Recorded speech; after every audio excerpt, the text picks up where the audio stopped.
东盟峰会及东亚合作领导人系列会议8号到11号在老挝首都万象举行。国务院总理李强将出席会议，并对老挝、越南进行正式访问。而在本次系列会议前夕，韩国总统尹锡悦对菲律宾展开国事访问，望议南海问题。日本首相石破茂宣称要提出亚洲版北约构想，东盟国家舆论对此感到警惕。8号，东盟外长会在老挝万象拉开本次系列会议的序幕。来自东盟成员国、对话伙伴及域外国家的国家元首、政府首脑及国际组织等2000多名代表与会。今年的主题为“东盟增强互联互通和韧性”。据东盟轮值主席国老挝介绍，会议主题旨在应对东盟地区所面临的挑战和机遇。分析指出，除了并不乐观的经济与金融环境外，东盟领导人还将面临化解缅甸危机、制定南海行为准则、解决区域经济及跨国犯罪等问题的考验。值得注意的是，东盟系列会议本是解决地区国家共同挑战的场合，但每次都会有一些与会方试图引入地缘政治竞争的议题。据日本媒体报道，该国新任首相石破茂在启程前就宣称要在出席会议期间提出亚洲版北约构想，但东盟国家舆论对此感到警惕。印尼主流媒体雅加达邮报刊文警告，东盟对所谓亚洲版北约的构想不感兴趣。该报直言，这样的构想对东盟来说是一种冒犯，参与这样的军事联盟只会加剧地区局势紧张。在8号外交部例行记者会上，发言人毛宁介绍了中国的东盟政策立场。他表示，中方期待同东盟等地区国家一道，凝聚共识，深化互信，加强合作，为地区乃至世界和平稳定与发展繁荣注入新动力，携手维护地区秩序，巩固以东盟为中心、开放包容的区域合作架构，践行真正的多边主义，反对阵营对抗，打破小院高墙，让东亚成为合作共赢的大舞台。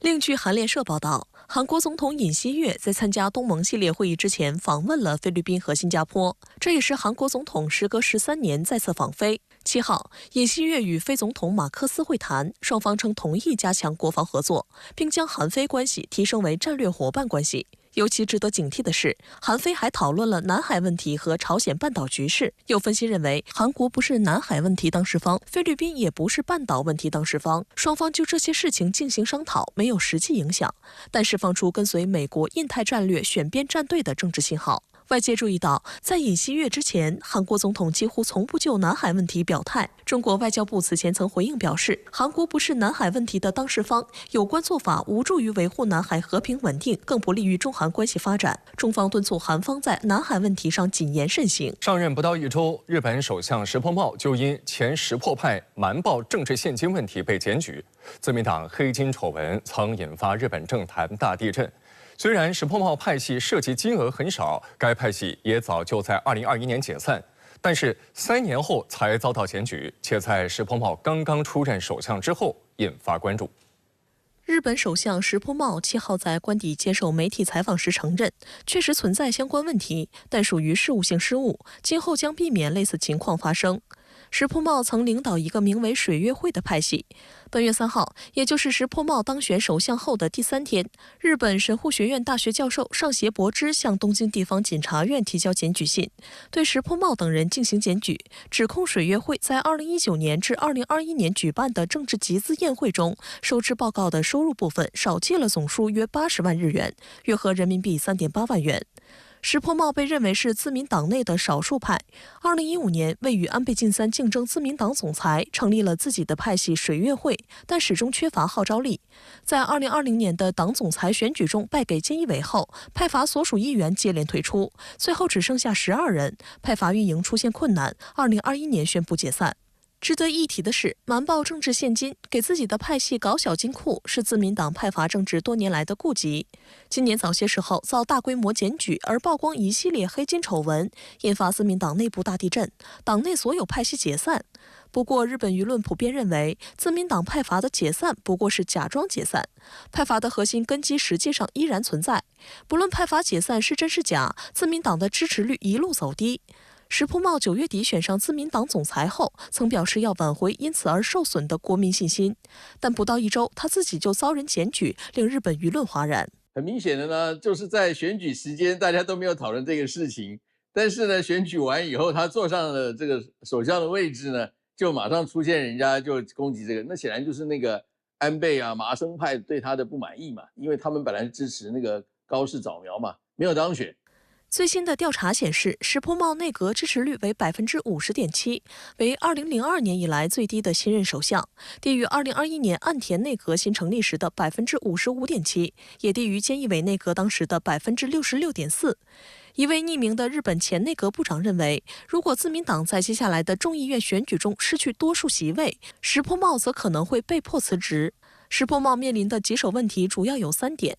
除了自民党内部问题和劳动力减少的问题，民众更关注的是经济民生问题。例如，近期日本遭遇持续性米荒，哪里可以买到大米已成为日本多地民众热议的话题。一些政治人物将其归咎于外国游客大举涌入观光，吃光了日本的米，令民众感到匪夷所思。根据日本厚生劳动省10月8号公布的数据，日本人的实际工资较上年同期下降0.6%，而物价却在上涨。日本产经新闻对该国汽车产业的竞争力下降感到忧虑。在全球最大汽车市场中国，日系汽油车的吸引力下滑，电动车的优势尚未建立。而在半导体产业领域，日本有约1半的高端制造设备被中国企业购买。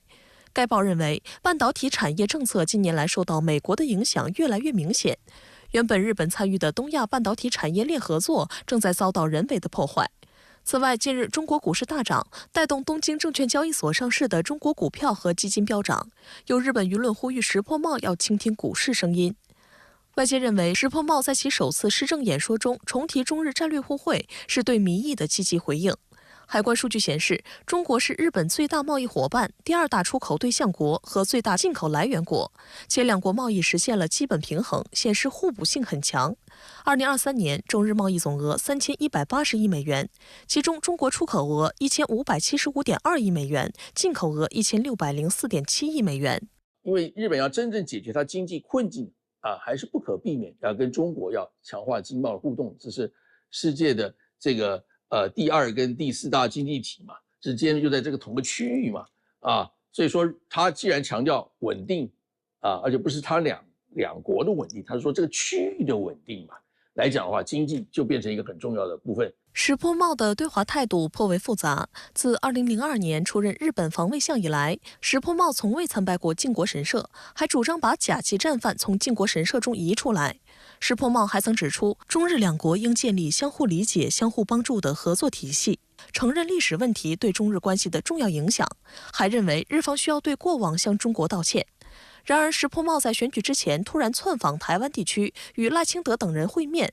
有观察指出，虽然他的这一举动给选举做政治秀的意味很强，但对中日关系的伤害不可忽视。有分析认为，相较于右翼保守色彩浓厚的高市早苗等人，石破茂是一位相对稳健的政治家，几乎不太可能在中日敏感问题上采取过于极端挑衅的做法。如果他能推动双方在经贸领域的深化合作，将促进中日关系进一步回暖。